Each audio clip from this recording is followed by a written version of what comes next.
the people of Nigeria. For I did not do justice when I was explaining about Nigeria must go, when I did explicitly explain everything that transpired when it comes to Ghana must go. So Nigeria must go. This is what actually happened. When history is being told, it must be told the right way. For we criticize the West for telling our history sadly for not explicitly explaining what transpired. This is what transpired in Nigeria must go. The entire Africa was one. When Kwame Nkrumah became the Prime Minister of Ghana, up to when he became president, he called on everyone who had money to come and invest in Ghana, that Ghana was open to the entire Africa and Ghana was open for business and they should come and invest.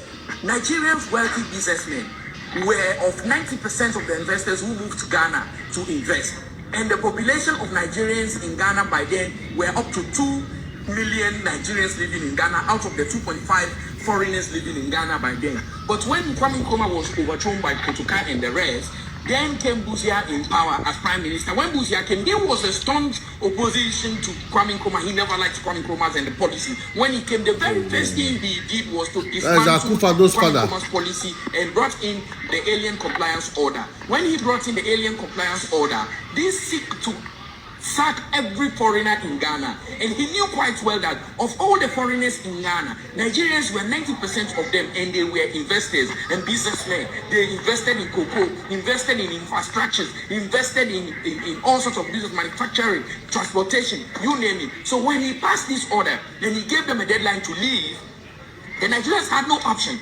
but to auction all they had, because they were suppressed by the government. And by then Busia passed this law that no foreigner should be engaged in. About 40 businesses he put down that no foreigner should engage in. So the Nigerians had no option but to leave, and it was a bad time in history. Nigeria had to auction their cars. Nigeria had to auction their houses. Nigeria had to auction their businesses, their farm. Most were not even able to auction their businesses. They left it, and the indigenous Ghanaians took over their businesses, their cocoa farm. They lost their lives in custody, and as a result of this, it affected, traumatized the Nigerians. Just imagine you took huge amount of business and money to invest in Ghana, and even when you are leaving, the hard cash money, that money you were supposed to take, the banks refused to give Nigerians more than £2,000, and these people had hundreds of thousands of pounds in their account in Ghana. The banks refused to give money, and these Nigerians were in huge migration crisis.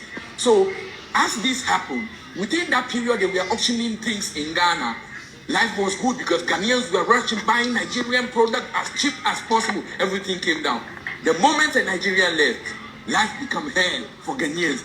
The crisis Ghana faced, the hardship all the way to that of the farming period of Ghana started when Busia passed this Alien Compliance Law. The effect on Ghana when the Nigerians moved out, cocoa price fell. Okay, and also Ghana lost cocoa production from 50% of global production to 30% because the Nigerians were the ones doing cocoa farming. The prices of goods doubled because the Nigerians were the ones who made it possible for the prices to be cheap. And when the Ghanaians were left to do businesses, they wanted to be rich as quick as possible and double the prices. And also transportation became a problem because most of the cars were owned by Nigerians. Nigerians had invested in transportation system, so this was a problem. And loss of jobs because the businesses and factories and cocoa business, the farming, were operated by Nigerians who are employed people. These people had left and jobs were lost. Okay, businesses collapsed. Ghana was in disarray. This was the start of Ghana problem that finally led to Ghana having famine. We would come to that for a latter part. What was the negative effect on Nigeria? Nigerians died. Yes. People who were in detention because the government held lots of Nigerians, and so some of them died in detention.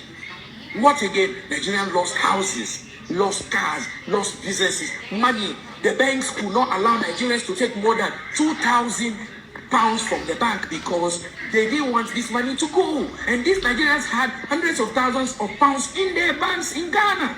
So this was a disaster. This was a problem. When the Nigerians returned, some were hoping to see back their loved one, but they had only to be greeted by the news that they had died in Ghana. This was a bad thing. Alien Compliance Law was what led to Ghana to fall in those periods until in the year 1985, when J.J. Rawlings went to Babangida to renew relations with Nigeria. That was when Ghana and Nigeria saw peace. Within this period, there was nothing like peace. So J.J. Rawlings moved to Babangida to make peace. But even when J.J. Rawlings moved to Nigeria, things were worse. Things were terrible for Ghana. Not until when President Kufuor became president of Ghana, year 2001, Kufuor moved to Nigeria, went to Nigeria, and pleaded to the then president of Nigeria, Obasanjo, in the words of President Kufuor, not me, that Obasanjo is a gift to the African continent. Why did President Kufuor say this? Because when the economy of Ghana was in shambles, Ghana went epic, meaning there was no money in Ghana. When Ghana was scattered, when the ones you call foreign donors, development partners, America, the Britain, you name it, all countries rejected Ghana. Nobody was there to come to the aid of Ghana. But Nigeria, and President Kufuor ran to Nigeria and laid down to Obasanjo. He didn't deal Obasanjo would help to say that, okay, we will resume supply of gas to Ghana to supply electricity. When he went, Obasanjo surprised him. Obasanjo did not only ask Kufuor that they should resume gas supply to Ghana immediately, but also push the payments to almost 4 years back and also reduce the price for Ghana. And not only that, Obasanjo actually gave $30 million United States dollar to Ghana to buy cars for the police. I know that money was rejected by Obasanjo in Nigeria because Nigerians were blasting him as the president of Nigeria. But it is true. He helped Ghana. He assembled investors to come to Ghana to invest in Ghana. That is how come the infrastructure of Ghana today, housing, is at its peak. They're one of the best in Africa because the Nigerians came with their wealth, with the money to invest in Ghana. And Ghana is where it is today. And I will tell you, Nigeria has done a lot for Ghana.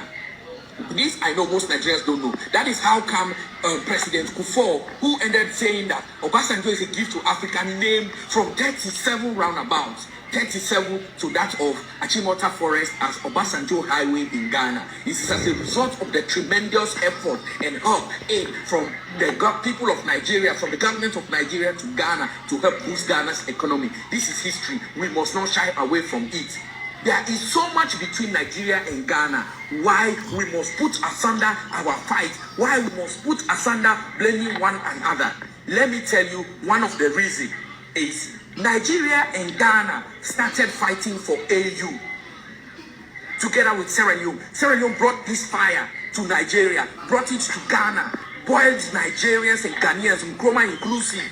The idea of Wallace Johnson and the rest, that you should fight for your independence and let's form Africa Union, which is, by then it was Organization of African Unity. Nkrumah championed it in Nigeria. But the white man skillfully came to Nigeria and told them, do not allow Ghana to head AU. And they went to Ghana and told them, do not allow Nigeria to head AU. The reason being is they knew these two countries were a powerhouse in Africa. Nigeria had immense wealth. So also is Ghana. If these two countries could blend their wealth together, I'm telling you, there is no way Ghana and Nigeria combined will not be able to give aid to other African countries.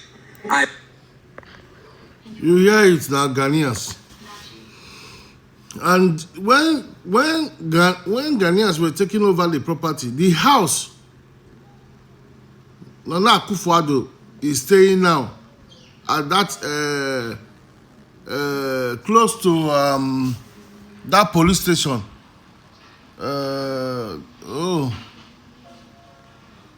If you are going to Osu, if you are going to, why they forget this now?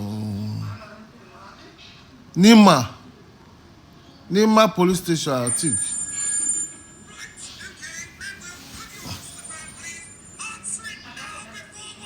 Around Nima police station, that house where Akufo-Addo they stay now is a Nigerian man. Their father collected that house from a Nigerian guy by force, from a Nigerian man, an Igbo man. He collected that house by force. This thing you people are doing is very wrong, eh?